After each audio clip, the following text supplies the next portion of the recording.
பாம்பு விஷத்துலேருந்து நம்மளை காப்பாற்றுறது குதிரைகள் அப்படின்னு நான் சொல்லலைங்க. இந்த பாம்பு கடிக்கான விஷ முறிவு மருந்து கண்டுபிடிக்கிறாங்க, பாம்பை பற்றி ஆய்வு பண்ணுறாங்க இல்லையா, அந்த ஆய்வாளர்கள் சொன்ன கூற்றை தான் நான் தலைப்பாக இங்கே வச்சுருக்கேன். இது எப்படின்னு பார்க்கறதுக்கு உள்ளே போகும்போது ரொம்ப ரொம்ப இன்ட்ரெஸ்டிங்காக சுவாரஸ்யமான நிறைய விஷயங்கள் தெரிய வந்தது. அது உங்களோட ஷேர் பண்ணணும். அது மட்டும் இல்லாமல் பாம்பை பற்றி இன்னும் நிறைய சுவாரஸ்யமான ஜென்ரல் நாலேஜ் அறிவுபூர்வமான தகவல்கள் ஃபுல்லாக இந்த வீடியோவில் இருக்குது. இந்த வீடியோவை ஸ்கிப் பண்ணாமல் பாருங்கள். பாம்பை ஆய்வாளர்கள் 20 குடும்பமாக பிரிக்கிறாங்க மேஜராக. அதை 520 ஜெனிரான்னு சப் வகைப்படுத்துகிறாங்க. அந்த 520 ஜெனிராக்குள்ள 3900 ஸ்பீஷிஸ், 3900 வகையான பாம்புகளை அவங்க வகைப்படுத்துகிறாங்க. இதில் நிறைய கொஞ்சம் கொஞ்சமாக அழிஞ்சிட்டே வருது. இது south Asia, Latin America, Australia மாதிரி நாடுகளில் அதிகமாக இருந்தாலும் உலகத்தில் ஆல்மோஸ்ட் இது கடலுக்கு அடியிலிருந்து 40,000 அடி உயரம் வரைக்கும் நிலப்பரப்பில் எங்கே வேணால் வாழக்கூடியது இந்த பாம்பு. அப்போ பாம்பே இல்லாத நாடுகள் இருக்கானா? இருக்குது. அண்டார்டிகா, நியூசிலாந்து, அயர்லாந்து இந்த மாதிரியான விஷயங்கள், இந்த மாதிரியான நாடுகளில் பாம்பே இல்லைங்க.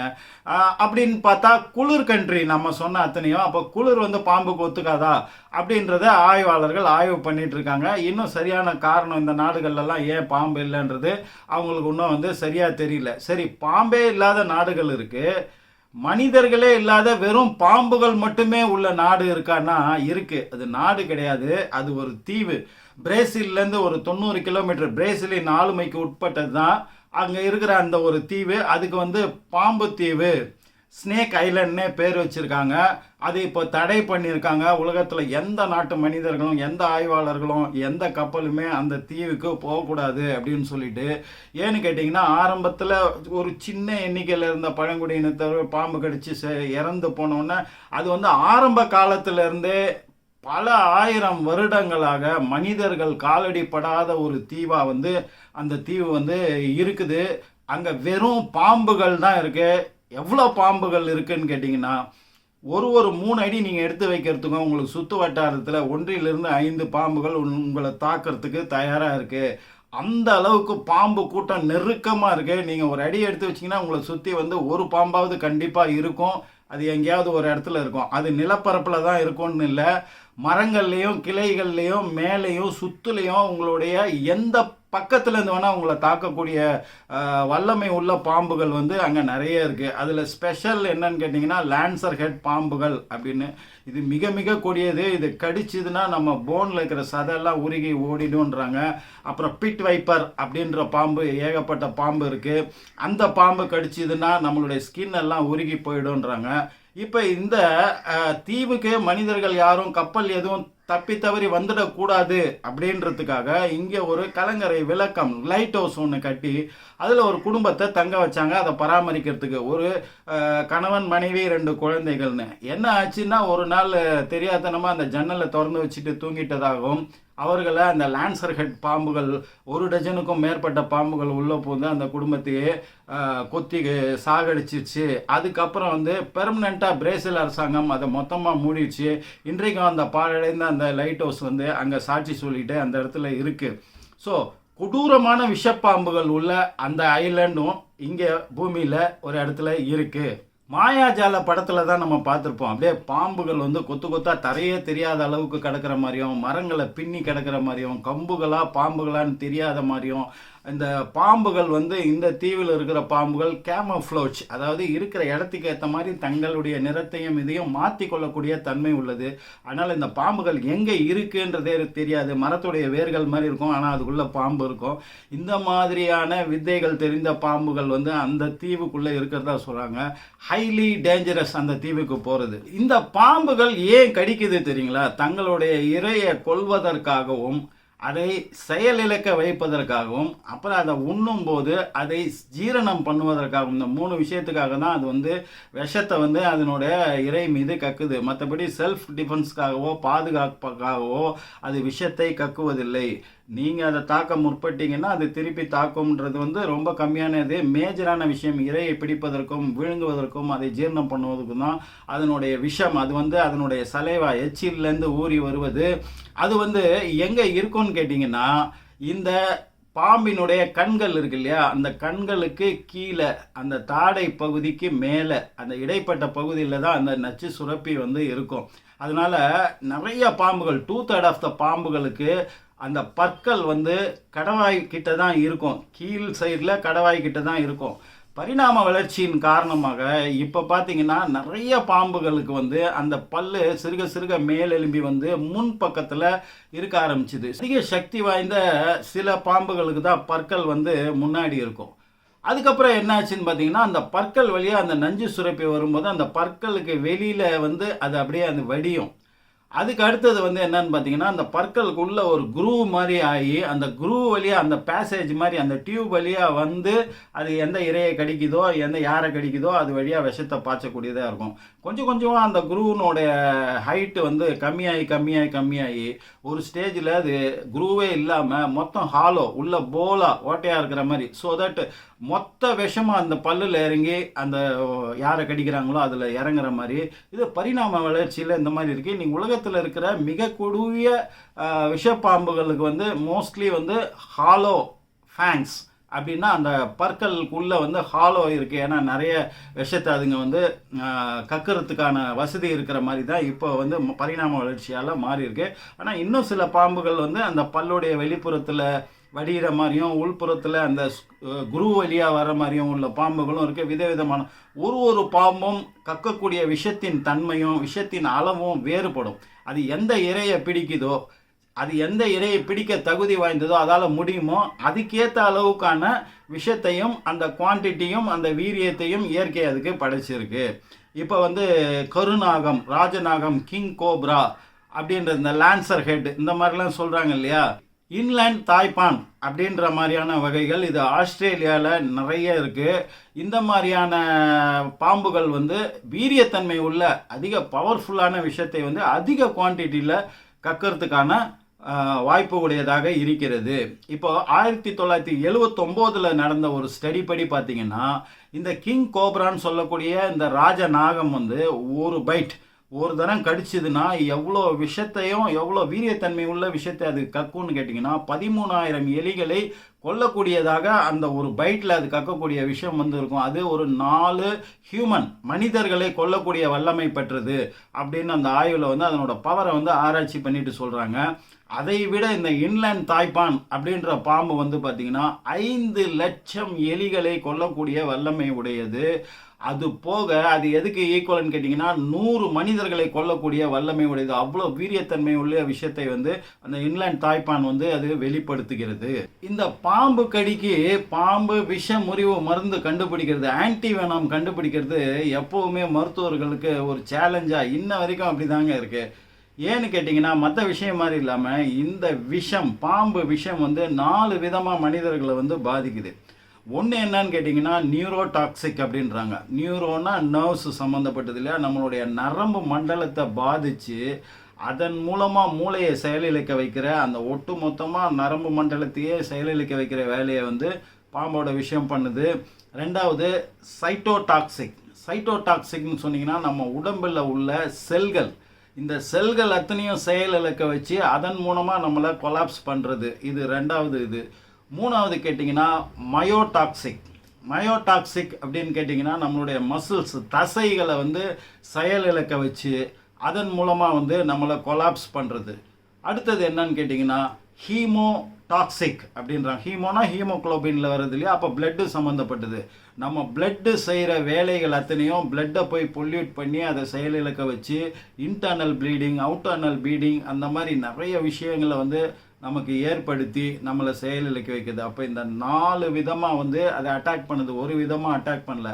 அப்புறம் இந்த பாம்போட விஷயத்தில் 200க்கும் மேற்பட்ட காம்பவுண்டுகள் இருக்குது. இது ஒன்றுக்கு மேலேயோ மெஜாரிட்டியாவோ இந்த 4 சொன்ன இந்த டாக்ஸிக்கில் பல்வேறு விதமான காம்போலையோ விதவிதமாக வந்து நம்மளை அட்டாக் பண்ணுறதுனால அதுக்கு குறிப்பிட்ட மருந்து வந்து கண்டுபிடிக்கிறது வந்து எப்போவுமே மருத்துவர்களுக்கு சேலஞ்சிங்காக இருக்குது. இந்த பாம்பு விஷ முறிவு மருந்து ஆய்வு வந்து எப்போ ஆரம்பிச்சதுன்னு கேட்டிங்கன்னா 1870.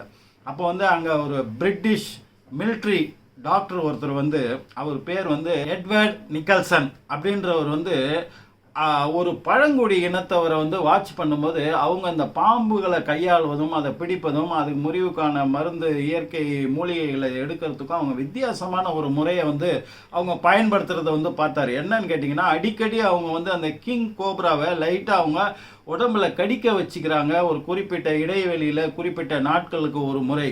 அப்போ அவங்கள கேட்கும்போது என்னன்னா, சிறு வயது முதலே வந்து இந்த மாதிரி பாம்போட விஷயத்த சிறுக சிறுக தங்க உடம்புக்குள்ள செலுத்துறதுனால அவங்களுக்கு அதனுடைய எதிர்ப்பு சக்தி, பாம்பு கடிச்சா கூட அவங்களுக்கு ஒன்றும் ஆகாது அப்படின்னு சொன்னது. அதை வந்து அவரால் நம்ப முடியுதா நம்ப முடியலையா அப்படின்னு தெரியல.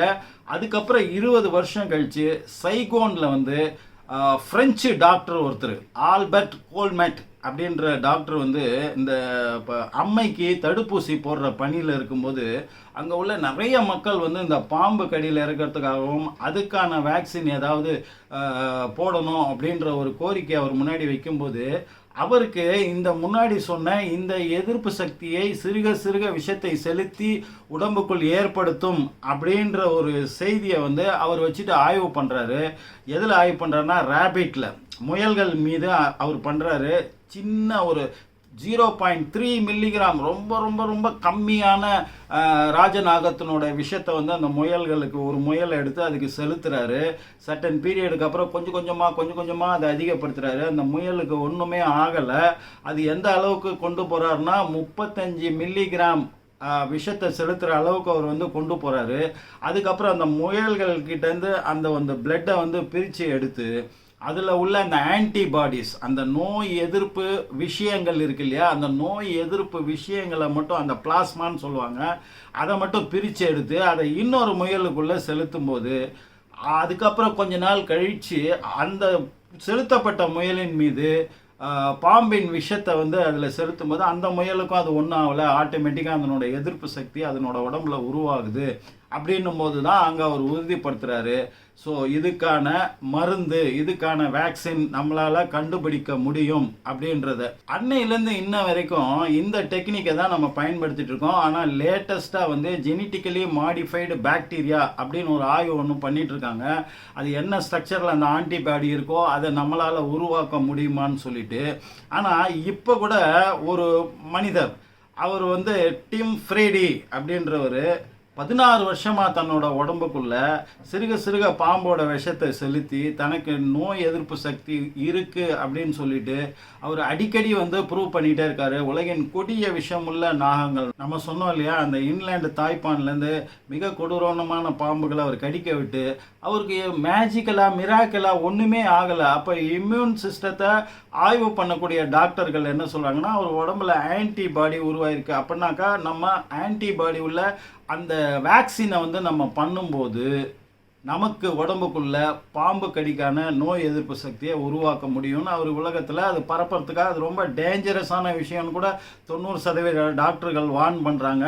ஸ்டில் அவர் என்ன ப்ரூவ் பண்ணுறாருன்னா, இதுக்கான வேக்சின் வந்து நம்மளால் கண்டுபிடிக்க முடியும். இந்த விஷ முறிவு மருந்து ஆன்டிவெனமை எப்படித்தான் தயாரிக்கிறாங்க, எப்படி வந்து உருவாக்குறாங்க, இதில் குதிரைகளோட பங்கு எங்கேருந்து வந்தது அப்படின்னு போகும்போது, பாம்பு முறிவு மருந்து, பாம்பு விஷ முறிவு மருந்து எப்படி தயாரிக்கிறாங்க அப்படின்னா, இந்த பாம்புகள் பல்வேறு விதமான பாம்புகள்லேருந்து அதை ஒரு கிளாஸில் ஒரு தின் ஃபில்ம் ஒன்று போட்டு அதில் வந்து பாம்போடைய பற்கள் கடிக்கிற மாதிரி போடும்போது அதுலேருந்து விஷத்தை வந்து இறக்குறாங்க. இதுக்கு பேர் வந்து ஸ்னேக் மில்கிங் அப்படின்னு ஆங்கிலத்தில் சொல்கிறாங்க. இது ரொம்ப ரொம்ப கவனமாக ரொம்ப ஜாக்கிரதையாக எல்லாராலையும் பண்ண முடியாது. ரொம்ப எக்ஸ்பர்ட்ஸால் தான் இது பண்ண முடியும். ரொம்ப டேஞ்சரஸான விஷயம் கூட. அதை வந்து எடுக்கிறாங்க. அதுக்கப்புறம் இதை ஃப்ரீஸ் பண்ணுறாங்க. இதை ஃப்ரீஸ் பண்ணதுக்கப்புறம் இதை எதன் மீது செலுத்துகிறாருன்னா, நம்ம முன்ன சொன்ன மாதிரி மனிதர்கள் மீது அல்ல, மிருகங்களின் மீது செலுத்தி அதனோட உடம்புலேருந்து எதிர்ப்பு சக்தியை, அந்த ஆன்டிபாடிஸை உருவாக்கி அப்புறம் அதை பிரித்து எடுத்து அதுக்கப்புறம் அதை வந்து பாம்பு கடிக்கான விஷமுறிவு மருந்தாக தயாரிக்கிறாங்க. இதை பண்ணுறதுக்கு அவங்க தேர்ந்தெடுத்த விலங்கு தாங்க குதிரை. ஏன் குதிரைனா, குதிரையினோட சைஸு, அதனோட சக்தி, அதனோட பவரு, அதோட எனர்ஜி. இன்னொரு முக்கியமான விஷயம் என்னன்னா, குதிரையோட உடம்புல ஆன்டிபாடிஸ், அந்த நோய் எதிர்ப்பு விஷயம் உருவாகிற அந்த டெக்னிக்கும் மனித உடம்புல அந்த ரத்தத்தில் உருவாகிற விஷயமும் சிமிலராக ஒற்றுமை இருக்கிறனால அதில் உருவாகிற அந்த ஆன்டிபாடி எடுத்து மனித உடம்புக்குள்ளே செலுத்த முடியும் அப்படின்ற நோக்கத்தில் அவங்க குதிரையை செலக்ட் பண்ணாங்க. அது சக்ஸஸாகவும் ஆச்சு. இன்னைக்கு இப்போ ஒரு குதிரையில் எப்படி செலுத்துகிறாங்க, நம்ம ஃப்ரீஸ் பண்ண அந்த விஷயத்தை நீர்த்து போக வச்சு அதை சின்ன சின்ன குவான்டிட்டியாக அந்த குதிரையுடைய கழுத்து பகுதி முதல்ல குதிரையை நல்லா க்ளீன் பண்ணி குளிப்பாட்டி அதுலேருந்து கிருமிகளோ பாக்டீரியாவோ இல்லாத மாதிரி பண்ணிவிட்டு, இரண்டாவது முறை குறிப்பாக அதனுடைய கழுத்து பகுதியில் டிஸ்இன்ஃபெக்டன்ட் அப்படின்னு சொல்லக்கூடிய ஒரு விஷயத்தை நல்லா அதில் அப்ளை பண்ணி சுத்தம் 100% கேரண்டி ஆன பிறகு அதோடைய கழுத்து பகுதியில் இந்த நஞ்சை கொஞ்சம் கொஞ்சமாக செலுத்துகிறாங்க. ஃபஸ்ட்டு கொஞ்சம், அப்புறம் சர்டன் பீரியடுக்கு அப்புறம் சிறிது நாட்களுக்கு அப்புறம் அப்படின்னு சிறிது நாட்களில் அதோட உடம்புல ஆட்டோமேட்டிக்காக அந்த நோய் எதிர்ப்பு ஆன்டிபாடிஸ் உருவாக வச்சுட்டு அதுக்கப்புறம் அதனோட இதை டெஸ்ட் பண்ணி பார்த்துட்டு அது உருவாயிடுச்சுன்னதுக்கப்புறம் திரும்ப அதே மாதிரி இதை க்ளீன் பண்ணி அதோட கழுத்தில் டியூப்பை மாட்டி அதுலேருந்து ஒரு குதிரையிலேருந்து 1 கேலன் ஆஃப் ரத்தம் இந்த பிளட்டு எடுக்கிறாங்க. இது கையிலையோ வெளி உள்ள இதுலேயோ எக்ஸ்போஸ் ஆகாமல் இது டைரெக்டாக ஒரு இன்ஃபெக்டன்ட்டு பேக்குக்குள்ளே போகிற மாதிரியும் அதை எடுத்து ஃப்ரீஸ் பண்ணி வச்சு அதுக்கப்புறம் லேபுக்கு அமிச்சு லேபில் அதில் உள்ள ரெட் பிளட் செல்ஸ்லேருந்து அந்த பிளாஸ்மாவை பிரித்து எடுத்து திரும்ப அந்த ரெட் பிளட் செல்ஸ் உள்ள அந்த ரத்தத்தை குதிரையில் செலுத்திடுறாங்க. இந்த பிளாஸ்மா இந்த நோய் எதிர்ப்பு சக்தி ஆன்டிபாடிஸ் உள்ள இந்த பிளாஸ்மாவை சேமித்து வைக்கிறாங்க. அதுதான் நம்மளுடைய விஷ முறிவு மருந்து. இப்படி தாங்க தயாரிக்கிறாங்க. இந்த குதிரைகள் மட்டும் இல்லைனாக்கா இந்த விஷ முறிவு மருந்து பாசிபிளே கிடையாது. நம்மளை பாம்புக்கிட்டேருந்து காப்பாற்றவே முடியாது. பாம்பு விஷயத்துலேருந்து நம்மளை காப்பாற்றுறது இப்படி தான் குதிரைகள் நம்மளை காப்பாற்றுது. ஆனால் அன்னையிலேருந்து இன்ன வரைக்கும் மிகப்பெரிய சேலஞ்சிங்காக இருக்கிறது இந்த பாம்பு கடிக்கான மருந்து தான். அடுத்து ஒரு நல்ல தகவலோட இன்ட்ரெஸ்டிங்கான தகவலோடு உங்களை நான் சந்திக்கிறேன். நன்றி. AJH.